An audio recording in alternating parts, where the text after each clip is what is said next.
Halo anak-anak kelas 3 semuanya, apa kabar? Tentunya baik semua kan? Kita berjumpa lagi dalam pelajaran Pak Danang, pelajaran agama. Hari ini kita akan belajar tentang Yohanes Pembaptis di buku di halaman 39. Nah, sebelum kita mulai pelajaran, marilah kita berdoa terlebih dahulu ya. Dalam nama Bapa dan Putra dan Roh Kudus. Amin. Tuhan yang baik, ajarilah kami untuk mengenal Yohanes Pembaptis dan mengikuti teladannya sebagai pewarta kebenaran dan pertobatan orang berdosa. Amin. Dalam nama Bapa dan Putra dan Roh Kudus. Amin. Kita lihat di halaman 40 ya. Sudah ada gambar. Ada orang tua dan anak. Anaknya bilang, "Maafkan saya, Ibu." Nah, kalau dari gambar itu bisa kita simpulkan bahwa anak tersebut baru melakukan kesalahan, ya kan? Nah, nanti apa tuh maksudnya gambar itu kita akan lanjutkan lagi nanti. Tetapi sebelumnya marilah kita bergembira dulu, kita bernyanyi terlebih dahulu ya. Mari kita bernyanyi bersama-sama.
Ya, terima kasih semuanya sudah bernyanyi bergembira bersama.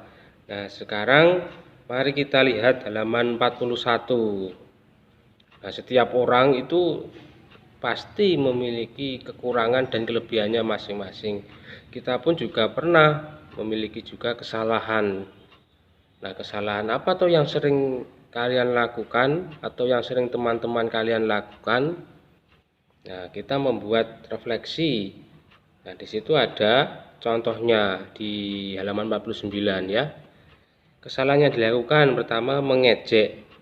Nah, kalau ada kesalahan temannya, kita harus bagaimana? Kita harus menasehati.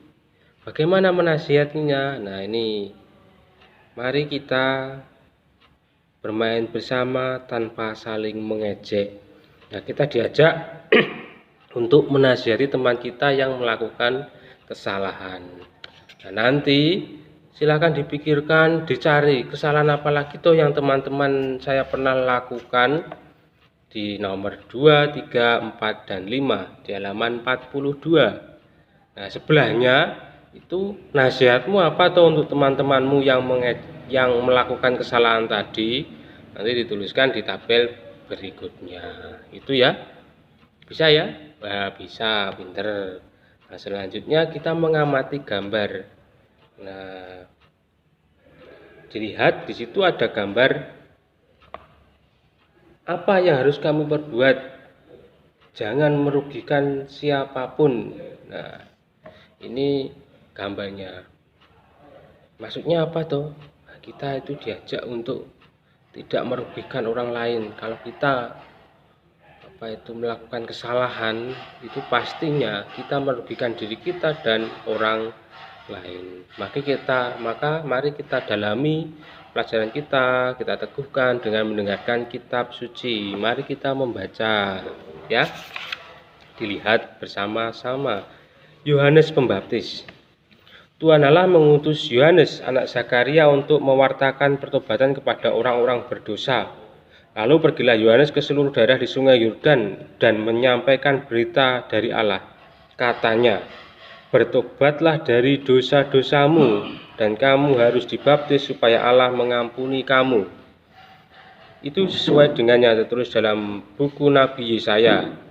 Ada orang berseru-seru di padang pasir, siapkanlah jalan untuk Tuhan, ratakanlah jalan bagi Tuhan. Setiap lembah hendaknya ditimbun, setiap gunung dan bukit diratakan. Jalan yang berliku-liku hendaknya diluruskan, dan jalan yang lekuk-lekuk diratakan. Orang di seluruh dunia akan melihat Allah menyelamatkan manusia. Banyak orang datang kepada Yohanes untuk dibaptis. Yohanes berkata kepada mereka, "Hai kamu orang jahat, siapa yang mengatakan bahwa kamu dapat luput dari hukuman Allah yang akan datang? Tunjukkanlah dengan perbuatanmu bahwa kamu sudah bertobat dari dosa-dosamu. Janganlah berkata bahwa Abraham adalah nenek moyangmu. Ingatlah, dari batu-batu ini pun Allah sanggup membuat keturunan untuk Abraham. Kapak sudah siap untuk menebang pohon sampai ke akar-akarnya. Setiap pohon yang tidak menghasilkan buah yang baik akan ditebang dan dibuang ke dalam api. Jadi apa yang harus kami perbuat?" tanya orang itu kepada Yohanes. Yohanes menjawab, "Orang yang mempunyai 2 helai baju harus membelikan sehelai kepada yang lain, kepada yang tidak punya, dan orang yang mempunyai makanan harus membagikannya." Penagih-penagih pajak juga datang kepada Yohanes untuk dibaptis. Mereka bertanya, "Bapak Guru, apa yang harus kami berbuat?" Yohanes menjawab, "Janganlah menagih lebih banyak dari apa yang sudah ditetapkan." Ada juga prajurit yang bertanya, "Bagaimana dengan kami? Apa yang harus kami perbuat?" Yohanes menjawab, "Jangan memeras siapapun dan jangan merampas milik orang lain dengan tuduhan-tuduhan palsu. Puaskanlah dengan gajimu." Pada waktu itu orang-orang mulai bertanya-tanya, apakah Yohanes Raja Penyelamat yang mereka nantikan. Karena itu Yohanes berkata kepada mereka, "Saya membaptis kamu dengan air, tetapi nanti akan datang orang yang lebih besar daripada saya. Membuka tali sepatunya pun saya tidak layak.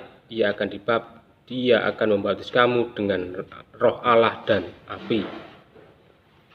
Di tangannya ada nyiru untuk menampi semua gandum-gandumnya sampai bersih. Gandum akan dikumpulkannya di dalam lumbung, tetapi semua sekam akan dibakarnya dalam api yang tidak bisa padam." Demikianlah Yohanes menasihati orang-orang dengan berbagai cara pada waktu ia mewartakan kabar baik. Nah, dari cerita Yohanes tadi, mari bertanya tentang kisah Yohanes Pembaptis yang mewartakan pertobatan kepada orang-orang berdosa di sungai Yordan. Dari cerita tadi, itu apa tuh yang dapat kita ambil? Kira-kira apa? Ayo. Nah, pertama, Yohanes datang untuk mewartakan pertobatan. Yohanes berkata, "Bertobatlah dari dosa-dosamu." Yohanes berani mengingatkan orang-orang yang melakukan kesalahan. Begitu juga dengan kita juga harus berani mengingatkan teman-teman kita yang melakukan kesalahan.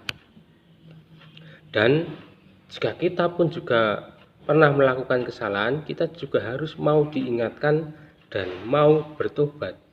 Caranya dengan merubah perilaku sikap kita dalam kehidupan sehari-hari kita.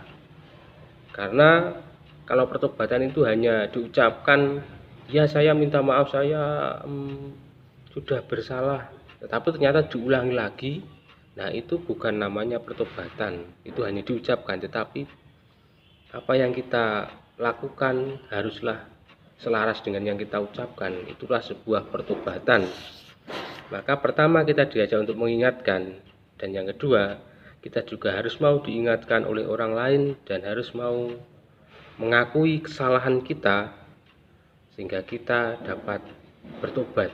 Dan yang lebih poinnya lagi adalah kita dapat menghasilkan buah yang baik. Buah yang baik itu apa toh? Ya tadi, membawa sukacita bagi orang-orang di sekitar kita, ya itu. Kemudian ada penugasan, ya. Tulislah di selembar kertas nanti, ya, di bukumu satu lembar. Itu slogannya berisi ajakan untuk berhenti melakukan kesalahan yang besar, ya nanti. Misalnya begini: anak Tuhan tak boleh curang, jujurlah selalu. Nah, nanti tulis lembar kertas, kemudian dihias yang bagus, dikirimkan ke Pak Danang. Jadi hari ini ada 2 tugas. Yang pertama tadi di halaman 42 meneruskan tabel tadi. Kemudian yang kedua itu ada di halaman 44, yaitu menuliskan slogan berisi ajakan untuk berhenti melakukan kesalahan. Nanti dihias yang baik. Demikian video dari Pak Danang. Terima kasih sudah melihat, sudah kita belajar bersama. Ya, mari kita akhiri dengan berdoa. Dalam nama Bapa dan Putra dan Roh Kudus. Amin. Tuhan Yesus yang baik, berikanlah kami keberanian dan ketulusan hati untuk berani menegur orang bersalah, supaya kembali ke jalan yang benar. Demi Kristus, Tuhan dan pengantara kami. Amin. Dalam nama Bapa dan Putra dan Roh Kudus. Amin. Terima kasih. Tetap semangat belajar, jaga kesehatan, dan selalu menebarkan kebaikan dimanapun berada. Amin. Dadah.